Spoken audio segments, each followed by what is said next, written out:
सिर्फ एक ही होगा जिसने अभी तक टाइटैनिक फिल्म नहीं देखी होगी। 10 अप्रैल 1912 को टाइटैनिक का डूबना कई सालों से इंसानों के बीच चर्चा का विषय रहा है, लेकिन फिर भी यह डूबने से ठीक 4 दिन पहले साउथहैम्पटन, इंग्लैंड से रवाना हुआ था। सुंदर जहाज जो देखने में अद्भुत था, निश्चित रूप से डूबने वाला नहीं था। सभी को याद है कि टाइटैनिक कैसे बर्बाद हुआ था। मैं आपको टाइटैनिक के डूबने का इतिहास बताने जा रहे हूँ। देखने से पहले आप हमारे चैनल इसके फैक्ट दुनिया को सब्सक्राइब जरूर करें और वीडियो को एंड तक देखें।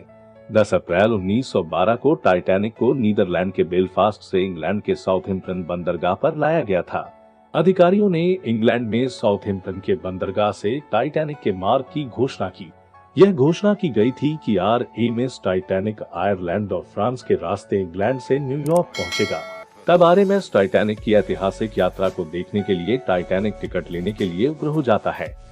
सपनों के जहाज टाइटैनिक को देखने के लिए साउथहैम्पटन के बंदरगाह पर सुबह से ही लोगों की भीड़ जमा हो रही है। RMS टाइटैनिक समाचारों की सुर्खियों में चर्चा का मुख्य विषय बना। टाइटैनिक की ऐतिहासिक यात्रा को देखने के लिए सैकड़ों हजारों लोग साउथहैम्पटन के अंग्रेजी बंदरगाह पर पहुंचे। टाइटैनिक के प्रथम श्रेणी के टिकटों की कीमत 2,90,000 रुपए थी। द्वितीय श्रेणी के टिकटों की कीमत 1,17,000 रुपए और तृतीय श्रेणी के टिकटों की कीमत 2,000 रुपए थी। टाइटैनिक दोपहर में साउथहैम्पटन, इंग्लैंड से न्यूयॉर्क के लिए रवाना हुआ। टाइटैनिक ने उछाल भरे समुद्र में 42 किमी प्रति घंटे की अधिकतम गति से न्यूयॉर्क के लिए रवाना किया। White star line company Titanic का प्रबंधन उनके अनुभवी नाविक एडवर्ड डी स्मिथ द्वारा किया जाता है। टाइटैनिक क्वींसटाउन, आयरलैंड के बंदरगाह से रवाना हुआ और अपनी गति से आगे बढ़ा। यात्री अपने अपने कमरों में शैंपेन के फव्वारे में नशे में धुत थे, मस्ती कर रहे थे, संगीत बजा रहे थे। हर्षित जल, समुद्र की गोद में रात के आकाश की चांदनी और सितारों का मेला टाइटैनिक का सफर इसे और भी रोमांचकारी बना रहा था। आसमान में बादलों की बेड़ा ऐसा था जैसे ज्योत्सना के चमकीले सितारे अपनी टोकरियों में फूलों की व्यवस्था कर रहे हों। बादलों और जोशना का लुका छिपी का खेल चल रहा हो।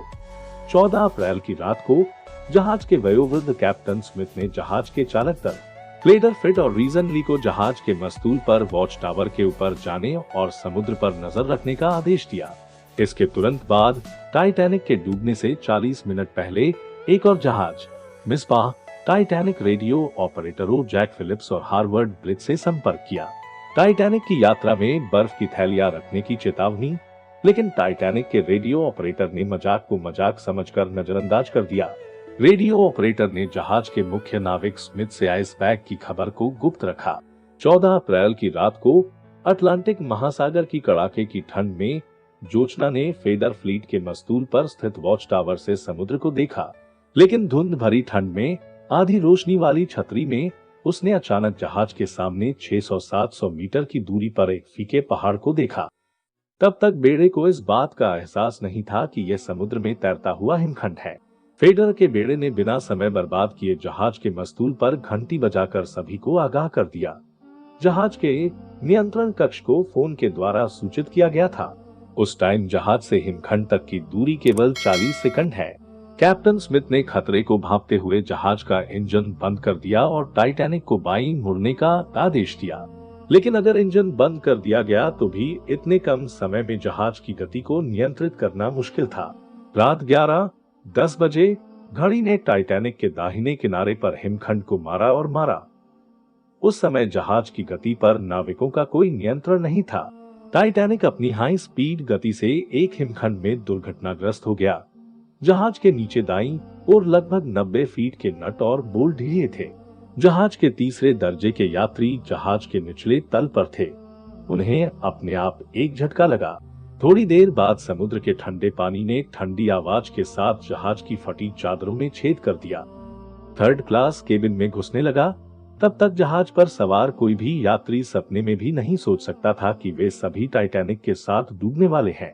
अटलांटिक में जमने वाले ठंडे पानी की दर टाइटैनिक के एक कक्ष से दूसरे कक्ष में प्रवाहित होने लगी है। कोई रास्ता न देखकर टाइटैनिक के कैप्टन स्मिथ ने टाइटैनिक के डिजाइनर थॉमस एंडरसन को बुलवाया। एंडरसन ने जहाज की स्थिति और डिजाइन से अंदाजा लगाया। जहाज के 5 कक्ष जलमग्न हो गए।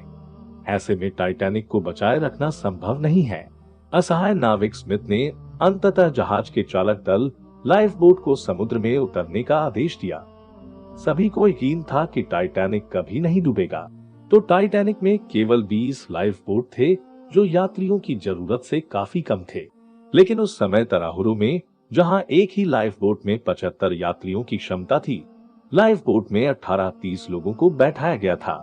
नाविक की ओर से इस तरह की गैर जिम्मेदारी स्वीकार्य नहीं थी अगर उसने सच बोला, क्योंकि जहाज के बारे में सारी जानकारी एक वरिष्ठ नाविक को शुरू से ही उसकी उंगलियों पर दी जाती है। शुरू से ही नाविक स्मिथ के पास जहाज पर संग्रहित यात्रियों की संख्या, जहाज पर कितने चालक दल के सदस्य काम कर रहे थे, क्या बोर्ड पर पर्याप्त ईंधन था, या कितनी जीवन रक्षक नौकाएं थीं, पर ऑन रिकॉर्ड डेटा था।